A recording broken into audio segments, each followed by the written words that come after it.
Welcome to Revenge with Lyra. I cut off his access to the family business accounts. Now he'll crawl back, pleading for mercy. My sister gloated to Dad last week, bold and victorious, as if she'd rewritten our entire legacy. Hi everyone, my name is Alex Rivera. I'm 32. I lingered in the office hallway while they high-fived like conquerors in a bad corporate thriller.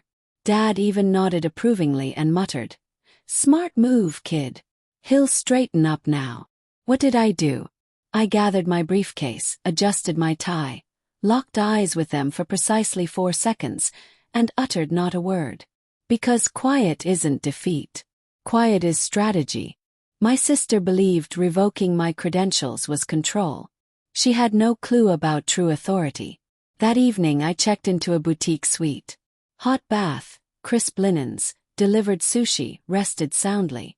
All the while, they couldn't fathom the storm brewing. The following afternoon, around 4:15 p.m., she arrived at the office lot and halted mid-stride. Her files, her laptop, dumped in sealed boxes by the entrance. Dad paced nearby, tie loosened, sweating, distraught. "Daughter, he revoked our shares. We're locked out of everything." They assumed they froze me out, but what slipped their minds? The company registration is under my name. The bank accounts are tied to me. The primary shareholder is yours truly. All their swagger, all their phony superiority, dissolved like sugar in rain. My sister scanned the area wildly, as if the world had rebooted wrong. Her tone quivered, fury and disbelief blending like oil and vinegar. "Alex, what the hell?" I responded like a man who'd finally shattered the chains of deceit. I reclaimed what was mine from the start. She lunged at the door like a storm, twisting the handle, pounding as if brute strength could override corporate filings. But here's the lesson this family never grasped. It's not the boldest voice that triumphs. It's the one who holds the signatures. Through the lobby glass, I observed her tug again, flushed, heaving, and Dad actually clutched her shoulder like he was the wronged party. "Alex, unlock this now," he bellowed. I lounged against the reception desk, my espresso still steaming, and flicked the new security app on my tablet. Beep. Utter stillness. She stiffened at the electronic confirmation. That lone chime held more weight than every backstab they dished out. Dad whined like a spoiled exec. "You can't strand your own blood like this. Are you insane?" I cracked the window barely, letting my words drift out. "No, I've finally woken up." Their expressions morphed. Astonishment, bewilderment, dread. Deep in their toxic privilege, they grasped there was no override code, no board to sway, no legal loophole to exploit. Then Dad pivoted to shame tactics, his go-to arsenal. "We built this for you, invested in you, mentored you, I interrupted. "You built a sister who sees undermining me as her privilege." "Well played." His jaw dropped. She flushed crimson, then scarlet, then mute. Truly mute. Because now she comprehended something she'd evaded forever. She no longer pulled the strings. For the inaugural time in our clan's saga, they depended on me, and I was free of them. My sister attempted the inevitable escalation, flipping to aggressive posturing, the same ploy from our college days. Her hands clenched, veins bulging, and she jabbed a finger at me through the pain like a low-budget antagonist. "You fancy yourself clever, Alex. Think you can disgrace us? Wait till the partner's here." That's when a partner actually emerged, Ms. Harlan, the veteran corporate lawyer from the adjacent firm, reviewing her mail as usual. She peered over, brow arched mildly, and stated evenly, "Alex consolidated the holdings last quarter. He's the majority owner. You two. You're effectively outsiders now." My sister's complexion drained. Dad stammered, "We've poured years into this." Ms. Harlan shrugged. "Irrelevant. He's the registrant. If he alerts security, they'll escort you off." Not dramatic hush. Corporate hush. The type that chills the core. My sister eyed me like she'd just seen I wasn't the understudy in her family dynasty. I approached the door, eased it ajar 3 inches, sufficient for dialogue, not for re-entry. "You barred me to school me, recall? So now you're experiencing the curriculum you designed. Feeling the exclusion up close. Dad's lip trembled. This is vicious. I cocked my head. No, this is balanced. Then I slipped a lone folder beneath the threshold, labeled for them both. Dad grabbed it, tore it wide, his fingers quaking as if sensing the doom within. And upon glimpsing the contents, his posture sagged because that folder transcended documents. It was fiscal truth in stark print. Dad gripped the sheets with both palms like they scorched. His whisper fractured, "What? What even is this?" My sister yanked it away, skimmed a paragraph, and her facade crumbled. She gazed up at me via the glass, incredulity and panic entwined. "You dissolved the partnership." "Precisely. Every asset linked to my equity realigned. Every payroll from my contributions halted. Every privilege they abused revoked. And above all, the charter amendment for the coming fiscal year endorsed by me alone. They lacked standing, no equity proof, no entitlement to cross that lobby again." She feigned resilience, but her pitch faltered. "So where do we operate from? We have zilch." I savored a deliberate gulp of espresso, for nothing savors finer than resolve, and replied, "Wherever egos retreat when hubris depletes." Dad choked back a sob and palmed his forehead. My sister shifted from ire to haggling in a flash, like toggling modes. "Alex, fine. Let's negotiate rationally. No need for extremes. Compromise time."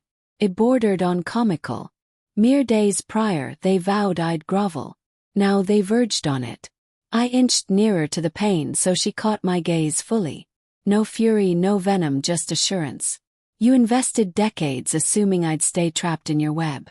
"Bravo." I escaped and sealed it shut. She gulped visibly, absorbing the reality. This wasn't payback. This was liberation. And freedom brokers no deals with the freed. Dad slumped against the wall like his frame suddenly burdened him. My sister strode back and forth, gasping like a beast abruptly caged by its own trap. She ventured one final gambit, the childhood staple. Amplified shame. She amplified her volume deliberately, aiming for eavesdroppers. "Alex is ruthless. He's deserting his kin." I remained stoic. I brandished my device, display illuminated. "Repeat it," I intoned. "Steadily. Since from now on, all is captured by the system and synced to secure storage." Her lips sealed tight. Dad's weep morphed to a wheeze. "Indeed, I activated enterprise surveillance last cycle. Round-the-clock automated perimeter logging. This transcended dispute. This was proof." She glared at my tablet like a primed explosive, then her timbre diminished to frailty. "Alex, come on." There it emerged. The fissure in her facade. Not bluster, not command. Trepidation. "Where do we pivot?" she murmured. Dad dabbed his brow and regarded me as the sole anchor in turmoil.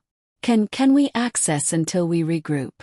I leaned in marginally, forging eye contact, delivering the verdict crisp and precise. "You ousted me to instruct me. Now you're merely enduring the syllabus you authored." His exhale stuttered, and softly I secured the door. Not banged, merely eased. For the sharpest echo globally isn't a slam. It's a latch that seals sans effort. Fog bank descended. Abrupt, dense, somber, as if the heavens aligned with the tension at my entrance. Dad huddled his coat like a waif. My sister fixated on the pavement, immobile, digesting her empire's implosion in under a day. Indoors I brewed herbal infusion. The everyday ritual verged on lyrical. They anticipated outbursts. They anticipated turmoil. Yet naught unnerves oppressors more than a composed survivor. At 6:47 p.m., my alert chimed. Ms. Harlan messaged. "If desired, I'll linger curbside briefly to observe. Prudent measure." I responded. Affirmative, appreciated. Since observers quash fabrications preemptively as she feigned hose maintenance. My sister abruptly rose and launched a last-ditch plea. Desperation veiled in faux warmth. "Alex, consider Dad. He can't crash in a motel. He's aging. He'll falter. You won't bear that remorse." Remorse. Their tender. Their blade. Their tether. No longer. I neared the door. Parted it 3 inches. Ample for my retort to slice neat and clinical. You ignored my stability when you severed access. You dismissed my psyche when you mocked outright. You overlooked my future when you pilfered credentials. Her eyes narrowed. Incomparable. Can I do? And this round the fallout strikes you. Then I latched the door once more, not as dismissal but as finale. She exhausted verbiage. Dad depleted alibis. And at last they depleted entry. The ensuing dawn, 7:45 a.m. I perused quarterly reports at the conference table when my inbox dinged. Header. Urgent appeal. Operational distress override from SIS. She genuinely petitioned an emergency override on my cloud suite. The very one she claimed wasn't hers. He vetoed it since she lacked clearance. Footnote from the admin. Request nullified. Verifying sole proprietor status. I keyed, affirmed and dispatched. Moments later my sister messaged. We require files. We require gear. We require continuity. Cease this necessity. Amusing term. Through eras I craved backing. They supplied slights. I sought security. They proffered ridicule. I yearned kinship. They delivered degradation. Now they craved me. Cosmos maintains equilibrium. At 9:35 a.m., a security van cruised the block leisurely. Standard circuit unremarkable. Dad flagged them frantically like deliverance materialized. But as guards neared, they addressed from their perimeter, not mine. One guard queried. Conscious you're infringing. Should he summon, we'll evict you. My sister's timbre broke. Impossible. This is our enterprise. Guard consulted his tablet. Proprietor. Alex Rivera. Dad inhaled sharply like stung. The guard pivoted to me, courteous, composed. Sir, wish us to displace them now. Crossed limbs. Negative. Permit them to absorb the sensation initially. And I witnessed the epiphany seep into their essence like frost. Authority didn't transfer. It reclaimed its origin. I ignored their pleas that eve. I reclined in my office, illumination dimmed, fresh infusion cradled, and I merely inhaled. No wrath remained, no quivering grip, no blaze, solely serene insight. The subsequent morn the auditor arrived anew. The ultimate credential refresh. Conclusive seal, definitive end. Post-departure I toured the premises deliberately, grazing the desks, the monitors, the fixtures, the alcoves, akin to bidding adieu to each fragment of discord they once infused with their clamor, requisitions, barbs and conceit. I deposited their outdated access fob in a modest ceramic dish and tucked the dish into a seldom used cabinet, not as memento, but as emblem, a segment concluded. Subsequently, circa 3:30 p.m., a tap at the entrance, mild, tentative. A delayed opening. Attuned. I discerned Dad murmuring akin to incantation. I noted my sister stifle and gulp deeply. And I sensed her endeavor to stabilize respiration, yet stumbling. They arrived not to menace. Not this day. They arrived for they'd at last fathomed their forfeiture. I parted the door midway. Not incensed, merely tranquil. My visage bore no ire, solely serenity. Might we converse? Dad breathed, timbre splintering. I merely nodded negation once. Not theatrical, not harsh, merely pristine. I extend best wishes, I voiced gently. No vindictive outburst, no sermon, no behold, forewarned. Merely a tender terminal phrase. The one that sealed all softly. I reside in strife no further. Then I eased the door shut sans force. I prepared supper in hush. And for the inaugural span in eons, the meal savored of autonomy.